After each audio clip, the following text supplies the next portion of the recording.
One thing I think we'll all agree on is the brutal fact that a mind whose thoughts are in disorder, in contradiction with themselves, or prone to chase fantasies, illusions,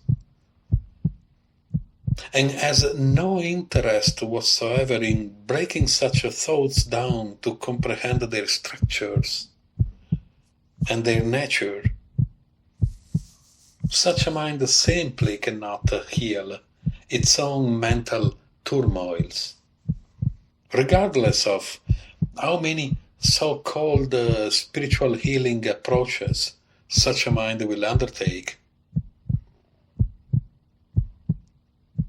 Indeed, one can go to the Himalayas to find himself, or maybe sink into the childishness of things such as quantum healing or extraterrestrial channeling, and other products of modern existential desperation. But the disorder created by their thoughts will follow them like an impossible to erase a shadow. As well, it will likely grow in magnitude over time.